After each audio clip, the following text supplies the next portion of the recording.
Hello and welcome. This is Random Thoughts from County Antrim on this, the 13th day of December, 2020.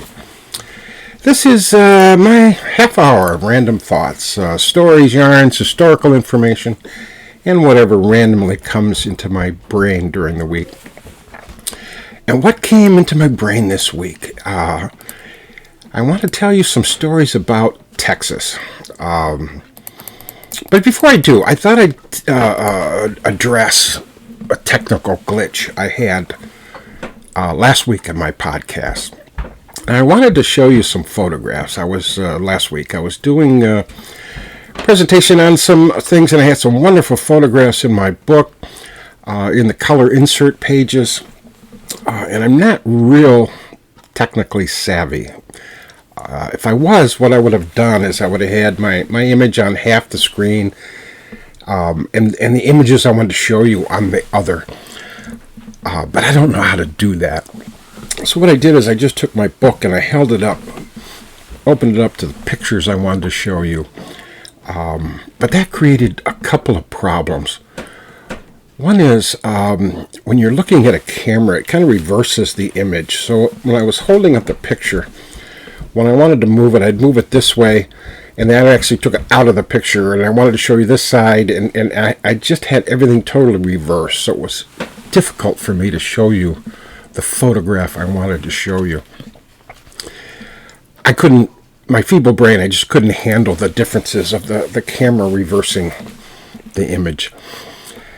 The other problem is my clumsiness. As I holding up the book and trying to focus on a particular page, I dropped the book, and the page ripped right out of the book, and I had to fumble around to pick up the book and deal with the ripped pages. And after that, I was just showing you the pages that had been ripped out of the book. And by the way, the copy of that book with the ripped pages is now on sale. I'll get it to you for 75% off. All you have to do is send me a note. I'll send you that book at quite a hefty discount. But in doing that, I was kind of reminded of the glitches I've had in the past. I've done a lot of historical presentations, both in cultural tents of Irish festivals or at libraries or for cultural organizations. And when I first started doing that, I put together a bunch of images that I put on my laptop. There were photos and illustrations and maps and charts and everything else. And I didn't do a PowerPoint because I'm not a PowerPoint kind of guy. But I wanted to easily refer to images as I was doing my presentation. And also, since my presentations are very interactive in nature, I wanted to be able to quickly refer to images and so forth as a topic came up in discussion or in questions. Now, one of the first times I did that, I was doing a presentation to a genealogical society, and they were meeting at a local library, and I don't even remember what city I was in, but I was meeting with those folks, and I had my laptop with me. And I got there early because I wanted to be able to connect my laptop to a monitor or some sort of big screen so that they could see what it is I was bringing up on my laptop. And I fiddled with that damn thing for I don't know how long, and I couldn't get my monitor to be in sync. My laptop to be in sync with that monitor. Now, there was a patron who arrived early to the presentation, and he saw what I was doing, and he told me he was the IT guy at his company, and he would take care of it. And he messed with it for quite some time, and he couldn't get it to work either. So then someone called the library's IT specialist, and he came in, and he was plugging cords and doing this and messing with my laptop and changing settings. But no matter what, we couldn't get the images on my laptop to display on the large monitor for the patrons. Now, by this time the auditorium was kind of filling up, and there was young boy in the audience. He was about 13, I think, just a guess. And he had his headsets on, and it was quite clear he had no desire to be there. He was dragged there by his mother, no doubt. And she saw the mother saw the problems we were having, and she gave him a nudge and said, "Why don't you see if you can fix it?" And this young boy came up to my laptop, and he said, "Let me have a try." And he fiddled around a little bit, and within about 15, 20 seconds, he had everything in sync. Everything on my monitor showed brilliantly, or everything on my laptop showed brilliantly on the monitor. But I gave up after that, having any electronics, any technology in my presentations. I only have about 45 minutes or so when I do those things. And I didn't want to spend half my time trying to set up and deal with issues on my laptop. So instead, I simply talk. I get in front of the audience, I talk, they're interactive, I converse, and collectively we go through the topics. And I just can't mess with technology while I'm doing that. Since, I guess, more than any other reason, I don't go on tour with a 13-year-old boy. But that explains my glitch last week. All right, now to Texas. I did one of my first storytelling and book tours in Texas. It was the year that McDonnell, my book was released.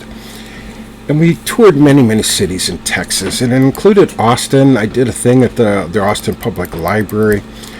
I also did a presentation for a Celtic shop in Austin, Things Celtic.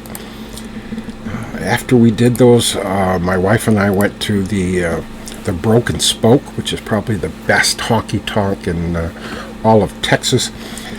And I'm not much of a dancer, but I did learn the Texas two-step dancing at the Broken Spoke. We also did a number of gigs in San Antonio. I did a thing for the San Antonio Public Library, but I also was there primarily for the South Texas Alamo Irish Festival. That festival since changed its name, and I'll get back there, I think, after the pandemic, because I love San Antonio. And we also were over there. I did a gig at Waxy O'Connor's Pub, and another one at Line and Rose, which is a British pub, British-style pub in San Antonio. On that trip, we went to Houston. I was invited, actually, to march in the Houston St. Patrick's Day Parade. Logistically, I couldn't work that out, but I did go to the William J. Flynn Irish Center, or Center for Irish Studies. It's at the University of St. Thomas in Houston. And I had a tour of the facility from the center's director. They had lunch with, wonderful lunch because of the conversation, but a wonderful lunch with the dean and with a undergraduate student in the Irish Studies program. And of course, we visited, when we were in San Antonio, we visited the Alamo. You have to. You go to San Antonio, you have to go to the Alamo. But I was surprised when I went, because I walked into the front door of the Mission Chapel. And the very first thing I saw, was the tricolored flag of Ireland. It wasn't the Stars and Stripes flag of the United States. It wasn't the Lone Star flag of Texas. It wasn't the flag of Mexico. They are there in the center, obviously, as are the flags of many, many nations. But the first one I saw was the flag of Ireland. And they are there to honor the people from many places in the world, including Ireland, who fought in the Battle of the Alamo. Now, the tricolor flag was not technically accurate in this regard. It probably didn't exist in 1836 when the Battle of the Alamo took place. The first known public display of the Irish tricolor flag was about a decade or so later. And even then, it was far from recognized as a flag representing Irish independence. It really didn't become so. It didn't become a popular symbol of Irish independence until the 20th century. And it was adopted as the flag of Ireland in 1921. So it's a bit premature to think that that flag was at the Alamo. But that's okay. We're glad the curators recognize the role of Irishmen in the fight at the Alamo, even if it may not have been technically correct about which flag to use. Now, perhaps the real hero, or one of the unsung heroes of the Alamo, was an Irish-American woman. Her name was Clara Driscoll. Her grandfather was Daniel O'Driscoll, who was born in County Cork. And Daniel fought in the Battle of San Jacinto. It's the battle in which Texas Army under Sam Houston defeated the Mexican Army under General Santa Anna. And with that, Texas became an independent nation. Now, for his role in the battle, Daniel was awarded about 1,200 acres in Texas. That land was about halfway between what is now Houston and Corpus Christi. And Daniel later married Catherine McGrath, and she was born in County Tipperary in Ireland. And over the years, Clara Driscoll's family acquired a fair amount of wealth. But Clara was successful in business in her own right. She managed the family's business affairs. She became president of a bank. She built a hotel in Corpus Christi. And was a very, very successful businesswoman in an era where there weren't that many successful businesswomen. Clara lived at various places in her life, including France. She studied in Europe for many years before moving back to Texas. And in Texas, she lived a while in Austin, and a while in San Antonio, and in a while in Corpus Christi. But the thing that bothered her the most during her years in San Antonio was the considerable state of disrepair of the Alamo. The state of Texas bought the Mission Chapel building from the Catholic Church in the 1880s, and then gave control over custody of it to the city of San Antonio. But the city of San Antonio did nothing with it. And by 1903, which is when Clara got involved, the walls of the Mission Chapel were crumbling. They were falling down. There was debris all over the place, falling rocks. And of course, the Alamo is much more than just the Mission Chapel. And none of the rest of the Alamo site where the battle was fought was publicly owned or preserved in any way.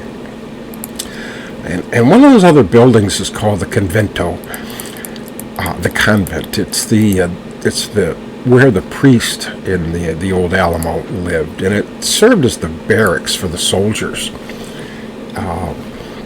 that were the garrison at Alamo. Now, the Convento and the land around, much of the land around the Mission building was owned by a wholesale merchant company. And they had offices in the Convento, and adjacent they had a large warehouse building, and then also a showroom, a sales room. But the company closed its business in 1903 and began looking for purchasers for all of its assets. And in fact, there was a group of investors who made a very attractive offer to this company to buy the land. And their plan was to build a hotel at that site. Not for tourism, not as we now think of a hotel next to a landmark, but rather a hotel because it was in the flourishing area of San Antonio. Now, the Daughters of the Republic of Texas, and Clara was a member of that group, they objected to the notion of a hotel going up there, and they wanted the land preserved, and so they acquired an option to buy the property, to prevent the land from being sold to these investors. And it was Clara who put up the money for the option. And then the Daughters of the Republic of Texas then lobbied the legislature, the Texas legislature, to put up the money and buy the land from the wholesale company. But the Texas legislature initially refused. And then when the option was about to expire, the Texas legislature then approved the acquisition of the land around the Alamo. But the Texas governor vetoed that legislation. So what did Clara do? Well, she put up the money herself, and she exercised the option, and she acquired the convento and the land where the warehouse and sales room were. Now, the deed of transfer to Clara had these words, and let me read it. It says, "This property is purchased by Clara Driscoll for the use and benefit of the Daughters of the Republic of Texas, to be used by them for the purpose of making a park about the Alamo, and for no other purpose." And the Daughters of the Republic of Texas kept the convent building, and they tore down the warehouse and the sales room, and it is now well preserved shrine to the people who fought and died at the Alamo. Now, I've been to Texas many, many times. I was there before and this tour, and I have a lot of family there now. But let me give you the backstory. My father grew up in Arkansas, and he's one of 8 children, and he graduated from high school in 1941. And his father died a few years before that.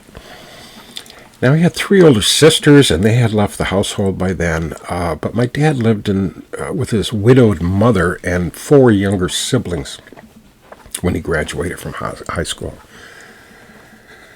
There were few opportunities for an ambitious young man in rural Arkansas at the time. The state and the region was still in the midst of the Depression. Now, the family lore is that my dad wanted to enroll in the local community college, and the tuition then was $20. Think of that, $20 tuition. Now, my dad didn't have any money at all, and his mother didn't have $20 to spare.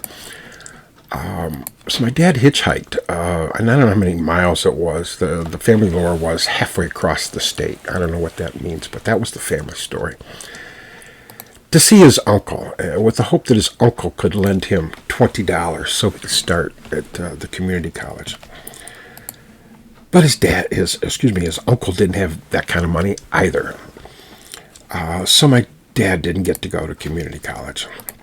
Instead, what he did is he hopped on a bus and he headed north, and he ended up in Detroit.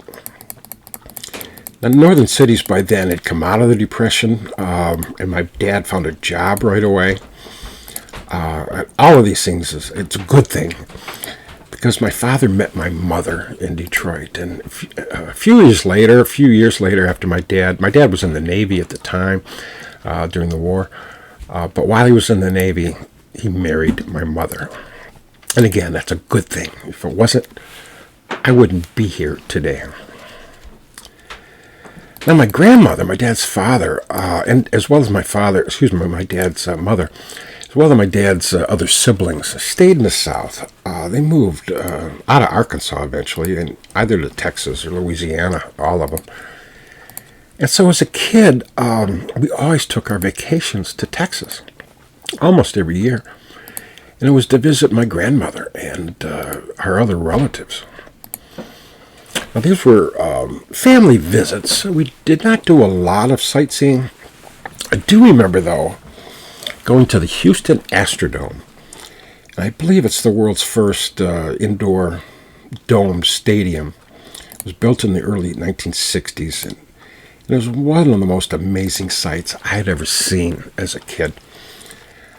I had been to many, many baseball games at Tiger Stadium, for example. but I'd never seen a professional baseball field indoors. I had other relatives moved to Texas since, and I've got cousins, aunts, uncles, nieces, nephews all over Texas. And I've traveled to Texas on business. When I practiced law, I had clients that had business that took me to Texas. So I've been to Texas many, many times. And, you know, we all like to make fun of Texas. People in 49 states love to make fun of Texans. They make it easy for us to do so. And I participate in that as well. But besides that, I've always thought Texas was a wonderful place. Not as good as Michigan, perhaps, but it's a wonderful place. And some of those jokes about Texans may be unfounded. Now, why am I telling you all this? I want to tell you this to demonstrate that I have a great deal of affection towards Texas. And that's what makes it especially infuriating to me, what Texas did this week. That is that Texas sued the state of Michigan, asking the United States Supreme Court to take away my vote and the vote of everyone else within the state of Michigan. And I took this lawsuit quite personally. I mean, I've voted every presidential election since I came of age, and I voted with very few exceptions. I voted every other election, state and local, since I became of age, because I strongly believe it's my duty as a citizen, as an American citizen, to vote. And the thought that the Texas Attorney General would claim before the U.S. Supreme Court that my vote should be thrown out, it's just an affront to me, personally. And it made me very, very angry. I don't know, I threw objects at the wall and so forth. I was so angry at this, the thought that someone would take away my vote. And it doesn't matter who I voted for, or whether I voted in person or by mail. And it just collectively, the people of Michigan voted, and one candidate got more votes than the other, and that's that. We've had many elections over the years in which I voted against the candidate who won. I didn't like it. I was upset with the results, but you must accept the results, because that's how democracy works. But the claim of Texas was just as undemocratic as anything I've ever seen. And I'm not going to address much about the claim, because much has been written about it already. The claim has the same allegations of fraud, but the Attorney General of Texas really didn't base his complaint on fraud. He didn't claim that the Michigan election was the result of fraud. He didn't present any evidence of fraud. And it probably because he knew that the Rudy Giuliani-type claims had been dismissed one after the other, because there isn't any evidence of fraud. But strangely, the Attorney General argued that the absence of fraud, or the absence of evidence of fraud, is, in and of itself, evidence of fraud. Now, I'll repeat that because that sounds a little strange. It's strange because it is. It basically said that if there is no evidence of fraud, then there must have been fraud. Because his complaint is that it includes some bogus historical and statistical analysis that suggested it was inconceivable that a majority of people in Michigan, a majority of voters in Michigan, voted for Joe Biden. And since it was inconceivable that Biden could have won, and since there was no evidence of fraud on the part of voters, then the election itself must be flawed and thrown out. Now, the only thing flawed about the election in Michigan is that the Attorney General of Texas wasn't happy with the results. Now, to be frank, I wasn't all that happy with the results of the election in Texas either. But that's not grounds for me to sue or challenge the results in Texas. And it's fortunate that the United States Supreme Court disposed of this case so quickly. It only took them a couple of days. I've seen a lot of confusion in the press and in social media about the results. The latest talking point is that Supreme Court decided the case on a technicality and not on the merits of whether or not there was fraud. And that's just a flat-out misunderstanding of the decision. What the Supreme Court did is they ruled that Texas does not have standing to contest the Michigan election. Now, standing can be a difficult concept for lay people to understand, but it's a long-standing principle of constitutional law. And I've studied constitutional law, and I tried many constitutional law cases when I was a practicing attorney. And I'm not going to give you a primer on the concept, except to say that one must have a real stake in the outcome of a case in order to litigate it. For example, if I believe the state violated your constitutional rights, denied you freedom of speech or freedom of a religion or freedom of assembly, all of which was denied to you, I can't file suit against the state and claim that, even if I have a lot of evidence. It's not my claim to bring. You certainly can bring that claim, but I can't. I do not have standing to bring that case. It's a long-standing constitutional law. Whoever's rights were violated can sue, but not anybody else.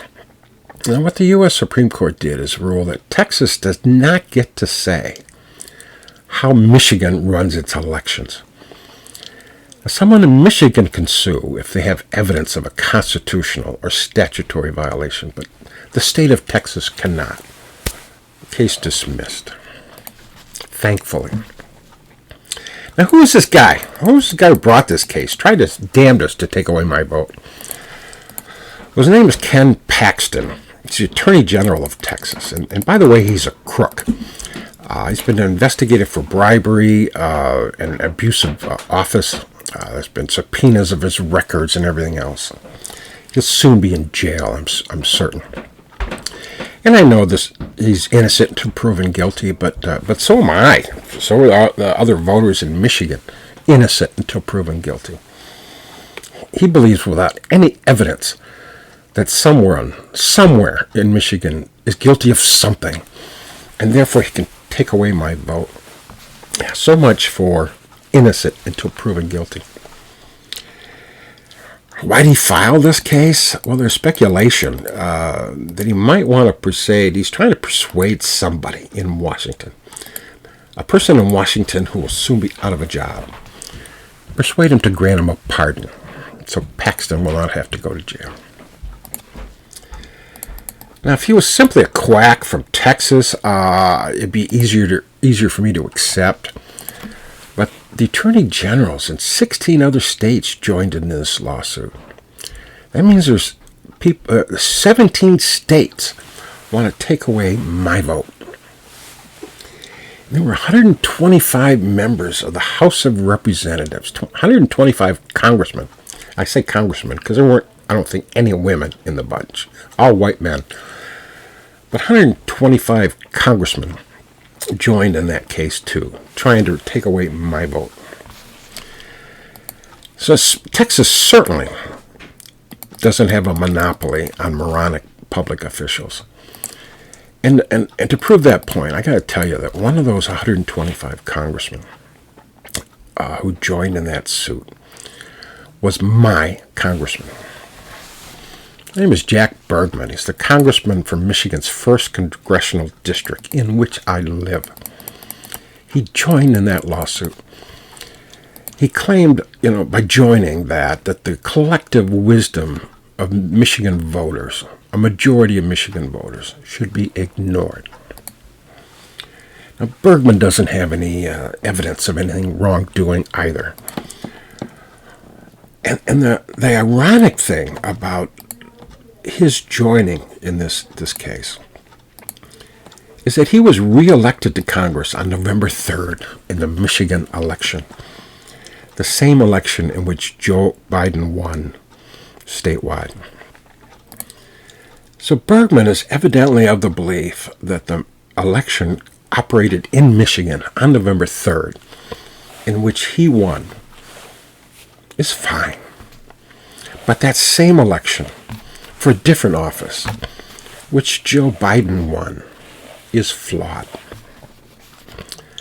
Now, if you could figure that one out, let me know. But somehow it made sense to Jack Bergman, my congressman. So I'm going to wrap this up with just reminding Ken Paxton and the rest of Texas of the coronavirus. There are many, many hospitals and ICU beds, intensive care units in Texas that are full. They're above capacity. Patients are being treated in converted parking garages. The Texas National Guard is in service, handling the hospitals and morgues, deal with the dead bodies. There's thousands of Texans out of work, laid off or furloughed as a result of the pandemic. Many of these people are facing eviction or foreclosure because they have been out of work.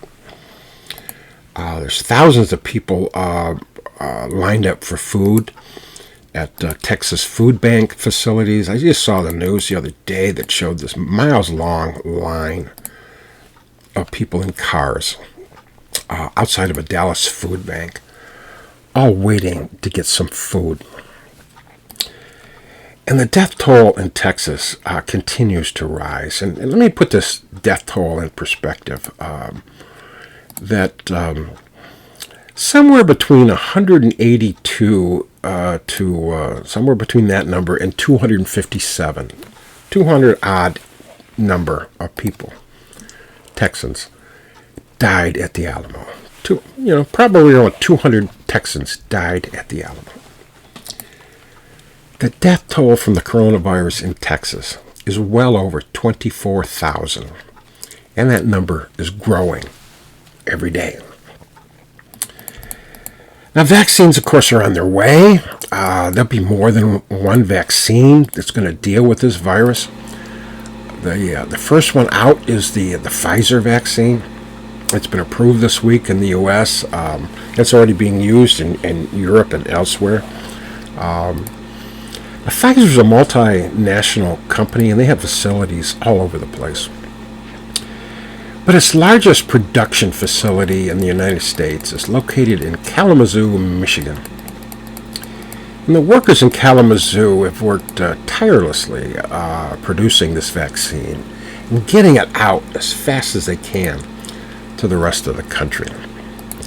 Now, the first batches of the vaccine left the Pfizer facility in Kalamazoo this week.